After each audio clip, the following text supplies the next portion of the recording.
Você sabia que Sergipe foi o terceiro estado do Brasil a não ter mais lixões? É claro que não foi acabando com o lixo, já que cada pessoa produz cerca de 1 quilo por dia.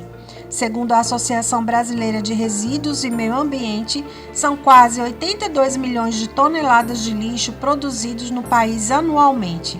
Um levantamento do IBGE mostrou que, em 2024, a coleta direta de lixo chegou a 87% dos lares do país.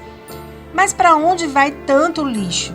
Neste documentário, vamos mostrar como o trabalho do Sistema de Justiça Sergipano contribuiu para que a destinação de resíduos sólidos urbanos seja feita conforme as legislações vigentes. E também como isso contribuiu para o trabalho das cooperativas de reciclagem.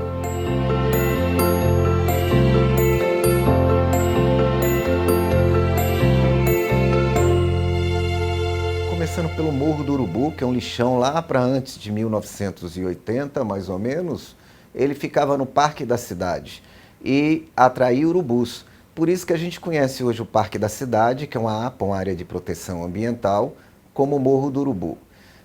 A partir daí, o lixão passou para a Lixeira da Soledade, às margens do Rio do Sal, e por pressão popular, naquela época, os municípios foram obrigados, principalmente Aracaju, a acabar com esse lixão.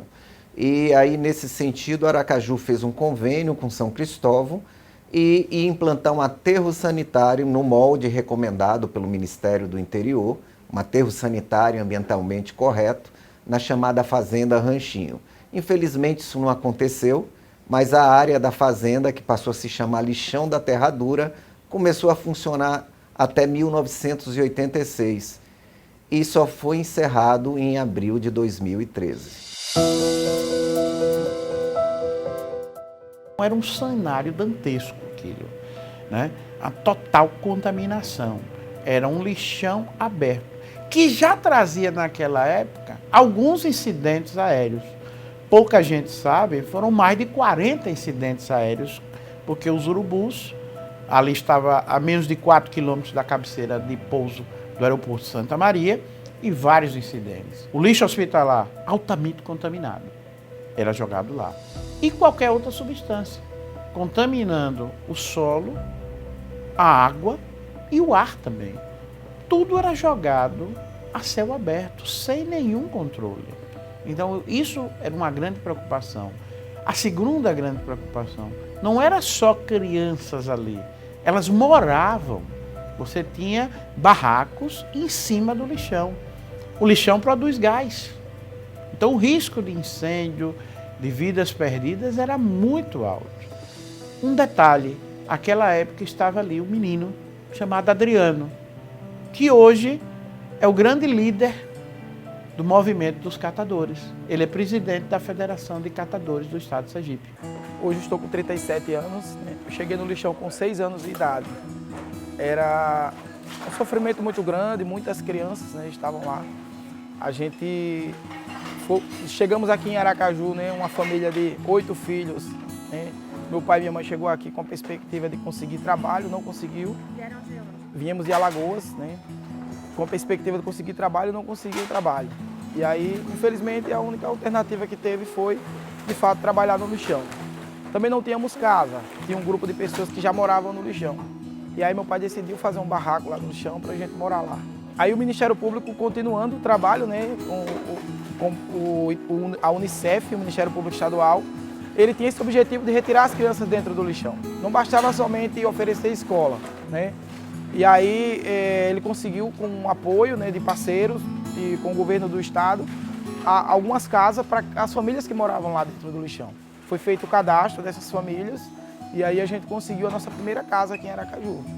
Então a gente deixou de morar dentro do lixão e fomos morar no Padre Pedro ali, onde tem o Recriarte, onde tem o Recriarte hoje. É bom ressaltar que antes de 80 já existia uma portaria do Ministério do Interior, onde havia uma Secretaria do Meio Ambiente, em que se estabelecia que não poderia se destinar lixo para vazadouros de lixos, famosos lixões, porque eles causam muita degradação ao meio ambiente e à saúde das pessoas. Então, a partir daí começou a se orientar os municípios, não foi seguida. Em 81 veio a Política Nacional do Meio Ambiente, estabelecendo atividade degradadora, a proibição, a necessidade do licenciamento ambiental, também não foi seguida. Depois veio a resolução do CONAMA, veio a lei de crimes ambientais estabelecendo que isso era crime, né? E depois, finalmente, a lei da Política Nacional de Resíduos Sólidos, dando prazo final para fechamento dos lixões. Aí veio o marco do saneamento e aumentou esse prazo. Esse prazo terminou efetivamente em agosto de 2023. Bom, desde 2021, foi instituída uma política nacional, através do Conselho Nacional de Justiça, em que foram estabelecidas diretrizes de colaboração do Poder Judiciário, de uma forma geral, para essas questões ambientais. É uma forma de respondermos à manutenção de um ambiente rígido e saudável. Além disso, o CNJ também insta aos tribunais a estarem sempre com uma força-tarefa concentrada e até especializada na apreciação e nos julgamentos desses processos de direito ambiental. O projeto Lixão Mais Não, em verdade, surgiu de uma demanda feita pela Comissão do Meio Ambiente do Conselho Nacional do Ministério Público, isso em 2023, a partir de uma prática do Ministério Público de Pernambuco, que passou a encerrar todos os lixões daquele estado com a formulação de NPPs. Essa demanda chega aqui ao Centro de Apoio Operacional do Meio Ambiente, no qual eu sou diretora, e a partir de então a gente pensa na elaboração de uma ação aqui para que a gente também conseguisse alcançar esse objetivo que foi determinado pela Comissão do Meio Ambiente, ou seja, fazer uma atuação efetiva no sentido do encerramento dos lixões. E daí veio uma ação integrada e coordenada não só do Ministério Público do Estado de Sergipe, mas também do Ministério Público de Contas. Isso porque a gente não poderia pensar em encerrar lixões sem fazer um processo humanizado dessa situação, né? E aí a importância do Ministério Público do Trabalho estar presente conosco nessa ação, como também a gente está falando de políticas públicas que ensejam também questões orçamentárias, e o Ministério Público de Contas também não poderia estar ausente, né, nessas mesas de negociação. Nós também fizemos um diagnóstico da situação jurídica, ou seja, como é que estava a situação jurídica, existia ou não existia ações civis públicas tratando dessa temática. E para nossa surpresa, basicamente todos os municípios que tinham lixões abertos também tinham ações civis públicas, alguns tramitando já há um certo tempo, porque a gente entende que é um problema bem complexo a questão do encerramento de um lixão, sem julgamento ainda. E então a gente catalogou todas as ações civis públicas, né? Fizemos um painel de BI, identificamos qual era a fase que estava esse processo, né? Tinha alguns processos ainda em fase de conhecimento, outros em fase de cumprimento de sentença, alguns também em fase de recurso, né? Mas tudo isso foi devidamente mapeado e a gente identificou que era uma questão que já estava sendo judicializada, né? A partir então dessas pactuações que foram feitas com os 36 prefeitos, nós fizemos encaminhamento desse material para os promotores locais, que participaram inclusive de cada uma dessas pactuações com o Centro de Apoio Operacional, com os demais parceiros. E aí então eles protocolaram junto ao Poder Judiciário, se manifestaram junto ao Poder Judiciário nestas ações civis públicas, no sentido de fazer o reconhecimento da procedência jurídica do pedido. Então, é um processo que ajuizado em 2020 e a gente conseguiu finalizá-lo também no ano de 2020, a parte de conhecimento, e é um processo que não apenas alcançou o encerramento do lixão, a demanda inicial do Ministério Público foi para que o município parasse de depositar dejetos no local que servia como lixão do município, mas também que ele recuperasse a área. Então, essa demanda ela tem não só o benefício de preservar a saúde da comunidade local, mas ela alcança as gerações futuras, uma vez que ela preserva e determina a recuperação da área degradada e impede que aquele dano continue no tempo. Nós recebemos uma ação civil pública proposta pelo Ministério Público, solicitando, dentre outras medidas, o fechamento do lixão. A gente verificou que era uma situação realmente que o lixão funcionava a céu aberto, num local que era para ser uma escola, há mais de 15 anos que isso ocorria. Então, realmente, assim, muitas irregularidades. E aí, depois de toda a instrução do processo, a decisão foi no sentido de não apenas fechar o lixão, mas também determinar implementação de aterro sanitário, também que se implementasse um plano de recuperação da área degradada, porque após 15 anos, na verdade foram quase 20 anos, tinha a questão dos lençóis freáticos, do meio ambiente, do cheiro, Então, foi determinado, além do fechamento do lixão, a implementação do aterro sanitário, um lixo adequado, né? Uma coleta adequada dos resíduos sólidos de lixo, e também que houvesse essa preocupação com a recuperação da área degradada. Quando a gente iniciou o projeto no ano de 2023, a gente detectou que 36 municípios ainda estavam com seus lixões de atividades. O último lixão fechado no estado de Sergipe aconteceu no mês de janeiro do ano de 2025, ou seja, de 2023, de julho de 2023 a janeiro de 2025, é um prazo até curto para um problema tão grave e complexo como o que a gente está tratando aqui. Nós conseguimos encerrar 100% dos lixões no estado de Sergipe. Então hoje a gente tem muito orgulho de poder anunciar que Sergipe é um estado livre de lixões, se igualando, e isso é um feito inédito, né? Se igualando aos outros 2 estados do Nordeste que também encerraram seus lixões, a exemplo de Pernambuco e Alagoas. Nós contribuímos através de um levantamento de dados sobre as receitas e despesas públicas de cada município, né, entendendo como é que o orçamento público permitiria que os municípios dessem um passo adiante no encerramento dos lixões, já que uma das grandes questões colocadas pelos gestores, pelos prefeitos, era a dificuldade financeira de encerrar os lixões. Então, o Ministério Público de Contas, enquanto órgão especializado em direito financeiro e orçamentário, pôde analisar, através de seus sistemas de dados existentes junto ao Tribunal de Contas, a real possibilidade e as dificuldades dos gestores. E, a partir daí, contribuir no processo de diálogo, de negociação, para que os gestores assumissem, dentro de um prazo razoável, e apontar caminhos para que os gestores saneassem esse problema dos lixões, apontando, de fato, alternativas a eles dentro do espaço orçamentário que existia.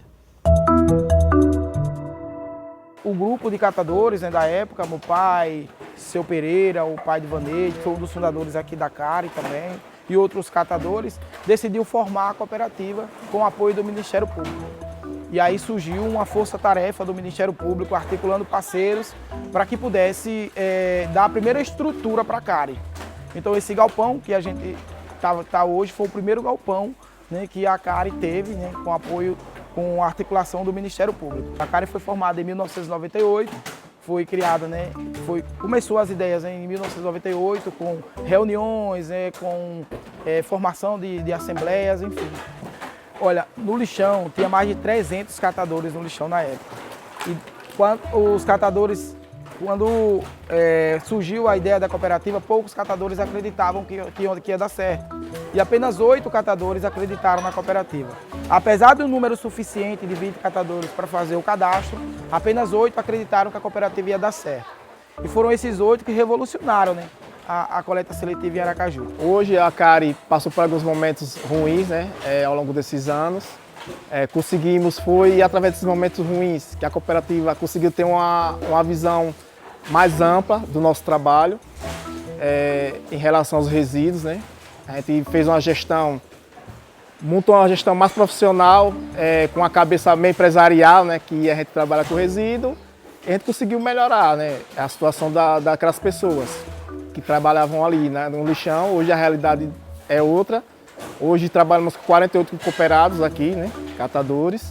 Todos eles pagam previdência, trabalham fardados, com EPI. Tem uma certa segurança, né?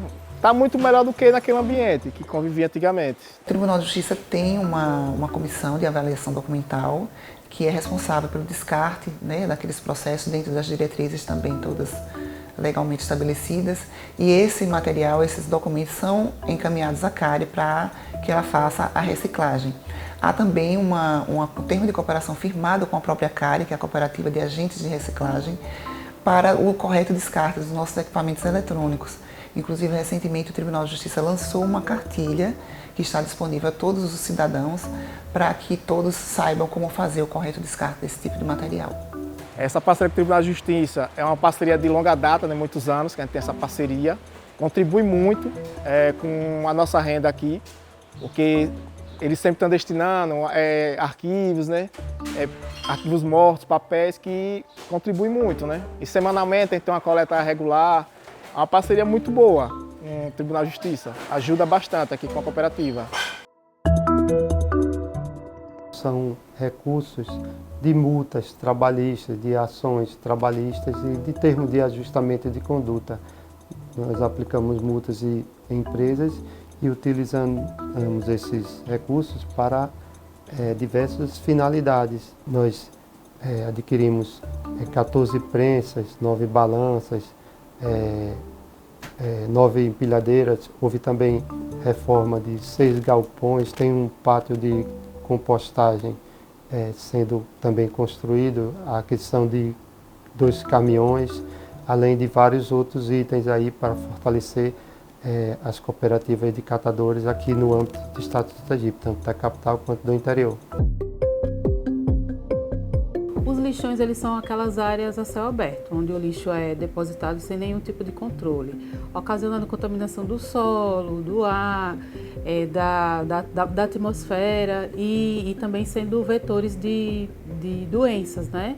Já os aterros sanitários, eles são áreas legalmente licenciadas, né? É uma obra de engenharia, onde existe uma impermeabilização do solo, existe um tratamento do chorume e a coleta também do gás que é produzido pela decomposição desse material, que é transformado, né, queimado, para que isso não vá poluir o ar. Então, é totalmente diferente. O aterro sanitário é uma técnica de engenharia, uma área controlada, monitorada, que deve ser licenciada, né, legalmente licenciada, para que essa contaminação não aconteça nos locais. Outro ponto importante é a gestão integrada, né? Melhora a eficiência dessa gestão, melhora a fiscalização desses municípios no gerenciamento aí dos resíduos sólidos, por exemplo, evitando que novos lixões sejam abertos, né, ou mesmo os antigos voltem a ser utilizados, né? Então essa fiscalização é muito importante, é uma etapa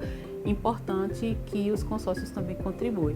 Além disso, eles acompanham toda a cadeia, né, todo o fluxo que está associado à gestão, a coleta, o transporte, o tratamento, a inserção dos catadores de recicláveis no processo de coleta seletiva. Isso também são etapas acompanhadas pelos consórcios.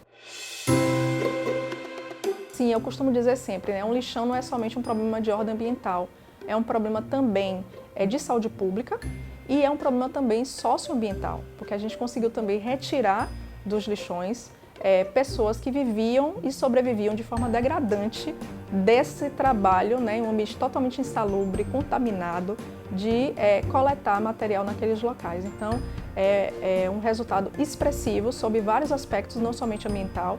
E eu costumo dizer também que eu imagino que daqui a uns anos, o trabalho que foi feito com o encerramento desses lixões vai repercutir no IDH do Estado.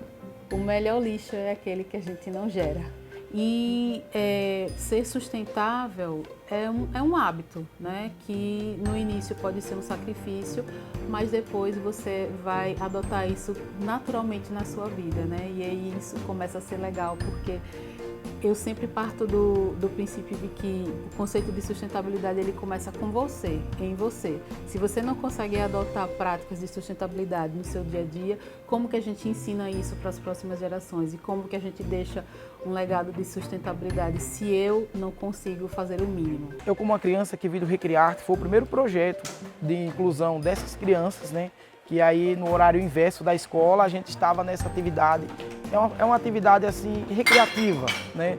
Mas com aulas assim excepcionais. Hoje eu faço parte do projeto de logística reversa, né? Que atende o Ceará, o Rio Grande do Norte e Sergipe.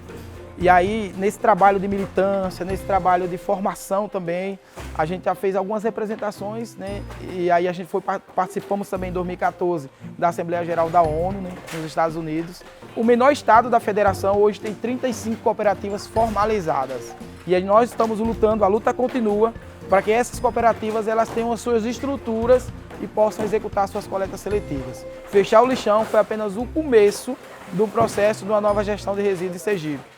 Queremos sempre lutar junto com os parceiros, Ministério Público de Contas, Ministério Público Estadual, Ministério Público do Trabalho, Tribunal de Justiça, para que a gente possa fazer uma nova gestão de resíduo com a inclusão social e produtiva dos catadores e continuar mudando vidas, continuar mudando história como mudou a minha.